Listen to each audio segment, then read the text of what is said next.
تجراي تجراي نعناي تجراي تجراي الشيخ محرا زانتانان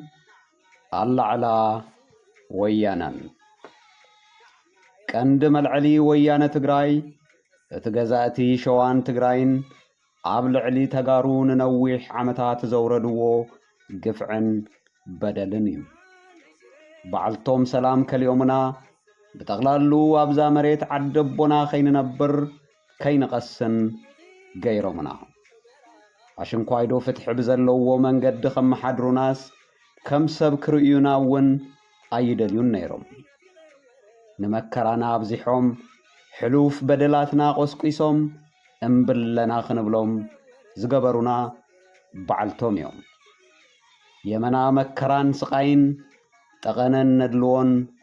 كم اون ماسرتن موتن مسبزحنا كنتصاورو ابزي نخلو بركي بصحنا نعم يا صوم صوم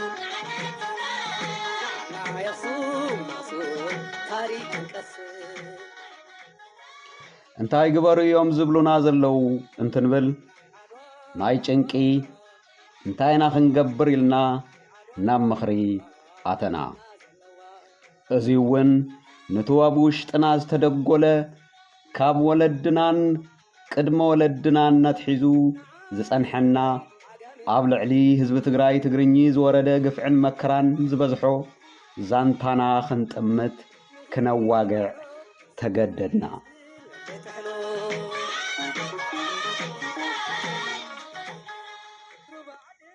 كل ابلعلي تግራይ ትግርኝ ዝወረደ ግፍዕን በደልን ገዛእት ማእኸል ሃገር بفلاي كاب حلفت نغوس نغست يوحنس تحيزو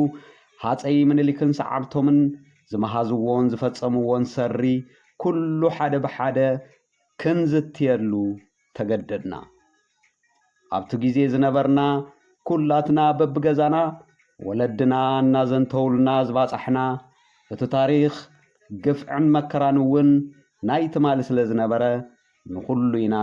انفلطون يرنا دحري نغوس نغست يوحنس حاصي منليك راس مكوننن ودوم حاصي هايل سلاسن عبلعل تግራይ ትግርኝ ዝፈጸምዎ نخطفونا زعمته خمز نبره اون نخلنا نمرددا ابصحنا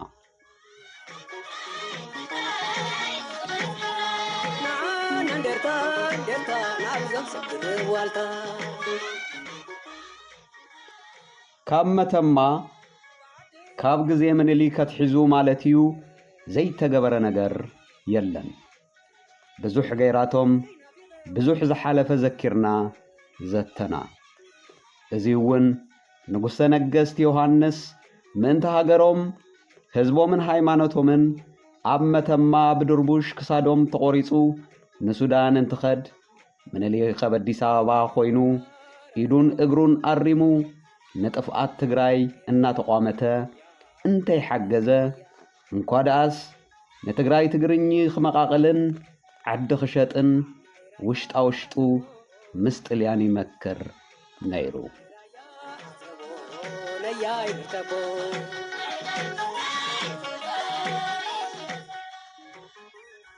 بمسرت زو تግራይ نمطفاء زعلم سري زملኦ ተንኮል طليان بزي برئسنا ببحرن تمص انتلو منليك دما عبلعلتهم حقاو وراسي حاصي يوحنس زخونو راس منغشا تنحنحي سيوم اباغو بزي زبحال ود حفتهم نحاصي يوحنس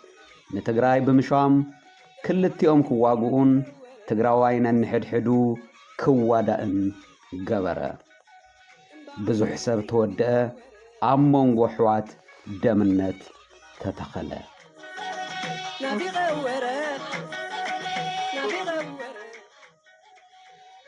دحر موت نغوس نغست يوحنس اوشت تግራይ ትግርኝ كل معاتي وريدنا بسمين طليان مسمنليخ حبيرو نمرب ملاش تግራይ وريرو اب تحت مغزاتو بمغبار حيل تግራይ ትግርኝ اب كلته مسمقلو نورار طليان سعيبو ተርእዩ ዘይፈልጥ ሕማም ከፍቲ ሙሉእ ትግራይ ትግርኝ ወረሮ በዚውን ካብ እንስሳት ዘቤት ሓሊፉ መብዛሕትአን እንስሳት ዘገዳምውን ተወዳአ ካብ አበርገለ ትሒዙ መይዳ አድያቦ ክሻብ ተሰነይ ዝነበራ ዕስለ ሓርማዛትን ዝተፈላለያ እንስሳት ዘገዳምን እንተይ ተረፋ መብዛሕትአን ተወዳአ እዘን በዝሒ ዝነበረን እንስሳት ዘገዳም ክረምትን ትተኣታተው ገጸን ሰሜን ገይረን ናብ ባርካ ክሻብ ተሰነይ ይኸርማሞ ቀውዒ ቅድሚ ምትእትታው ውሕጅ ሩባታት መረብን ወርዕን ውርድ ምስ በለ ንትግራይ ተመሊሰን ክሻብ አበርገለ ይመጻ ነይረን ወለድና ሃደንቲ ሓርማዝን ኣንበሳን ንትእዋን እናሰዓቡ እዮም ዝሃድኑ ነይሮም ካብ ወለድና ከም ሰማዕናዮ ሕማምን ህልቂትን እንስሳት ኣብ ትግራይ ትግርኝ ዝመጸ ንእግሪ ጥልያን ኣብ መረብ ምላሽ ስዒቡ እዩ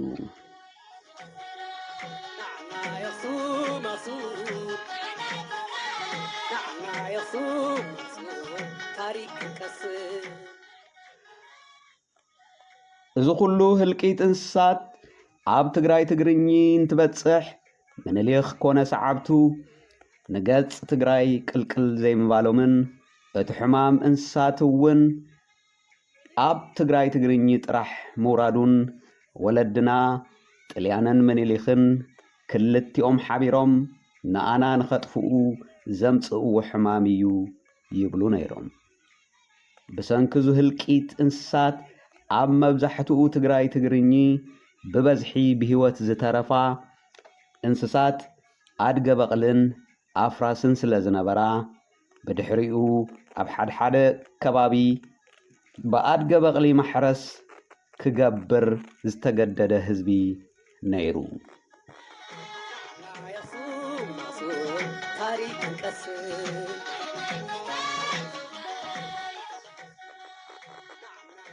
ትእዛዝ ፈጣሪ እውን ኮይኑ ግዲ ንህልቀት እንስሳት ስዒቡ ዝወረደ ጨለውታ ዝመስል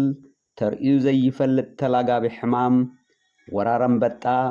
ሓርን ጥሜትን ተወሳሲኹ ቁጽሪ ዘይፍለጥ ብዙሕ ህዝቢ ትግራይ ትግርኝ በብዓዱ ተወድአ እቲ ዘበን ኣብ ታሪኽ ትግራይ ትግርኝ ካብተን ዝኸፍኣ ሕሱማት ዘበናት እቲ ሓደ እዩ ነይሩ እወ ንጉሰ ነገስታት ሰኣነት ዓዲ ኣደዳ ጸገም ሙዳቓ ከይኣክል መኳንንቲ ትግራይ ትግርኝ እውን ብሰሪ ምኒልክን ጥልያንን ተጻሚዶም ዓዲ ኣደዳ ሕድሕድ ደም ምፍሳስ ገበርዋ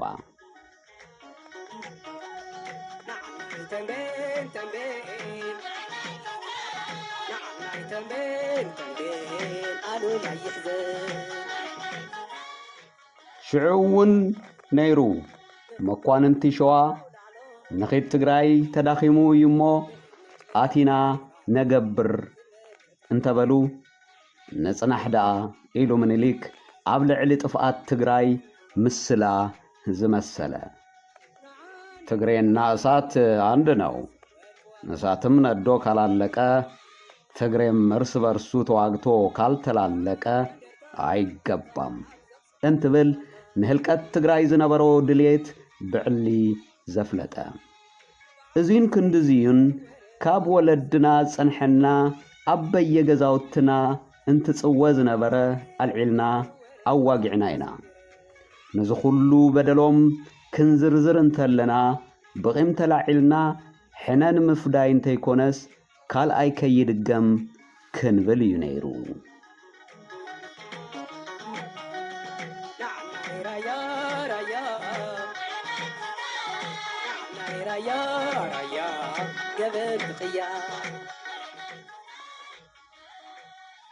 ትግራዋይ ንኽጠፍእ ናይ ዝተገበረ ውዲት መግለጽ እውን ካብዚ ኩሉ ሕማም ወራር ረንበጣ ሓሪ ጥሜትን ቁጽሪ ዘይነበሮ ህልቀት ህዝብን እንስሳትን ሓሊፉ أزمراون حيشلو بأدق بغلن أفراسن تحارسو قربت اللي إخلي كقوع عاسيدن عودن انتقبر انتلو تتصبيئيو منليخ تقراي تداخيمون نهاللوه كقبريلو أبور حتى حساس ملو ورار زفت سما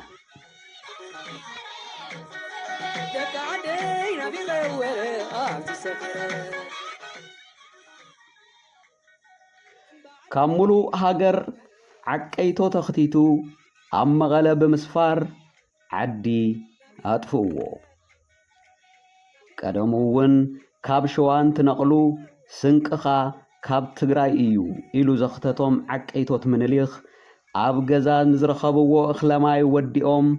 ኣብ ግራትን ኣብ ዓውድን ዝነበረ እኽሊ እንተይሓደጉ ትግራዋይ ካብ መልሲ ሕማቕ ዘበን መዐንገልየ ኢሉ ዘጥረዮ ኩሉ ኣጠፋፍእዎ ብእኽለማይን ጥሪትን ከየኣኽሎም ሰብኣይ ዘበለ ትግራዋይ ከጥፍኡ ዘመትዎ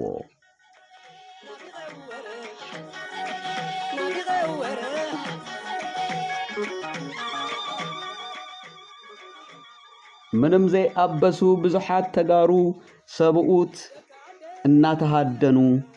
ተቐተሉ ብዙሓት እውን ዘርኢ ኸየትርፉ ሓፍረቶም ተቆረጹ ዓድታት ነደዳ ብሕልፊ ተወለድቲ ዝበሃሉ ተጋሩ ብዙሓት ተወድኡ ኣንስትን ኣጓላትን ተዓመጻ ብፍላይ ኣብ ራያ እንደርታ ተንቤንን ዓድዋን ክሻብ ኣኽሱም ሃፀይ ምኒልክ በኣካል መሪሖም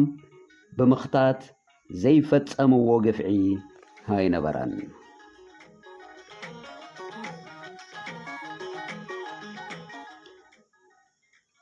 እዚ ኩሉ ግፍዒ ኣብ ልዕሊ ትግራይ እናውረዱ ቀዊዖም ንዓዶም እንትምለሱ ንፍትሃ ነገስቲ ሓዊሱ ብዙሓት ቀዳሞት ቅዱሳት መጻሕፍቲ መሳቕል ዝተፈላለዩ ንዋየ ቅዱሳትን ታቦታትን ብፍላይ ካብ ብዙሓት ኣብያተ ክርስቲያናትን ገዳማትን እንደርታ ተንቤንን ዓድዋን ኣኪቦም ንሽዋ ወሲዶም እዮም እዞም ከምዚ ዝበሉ ቅርስታት እናመንዛዕኻ ንሽዋ መኽታት ኣሻዒቱ ትሒዞም ኣብ እዋን ኩናት ዓድዋን ብድሕሪኡን እውን ብዝተፈላለዩ ራእስታትን ደገዝማታትን ሸዋ ንኣስታት 40 ዓመታት ስራሕና ኢሎም ቀፂሎምሉ እዮም ነይሮም بعدين في غير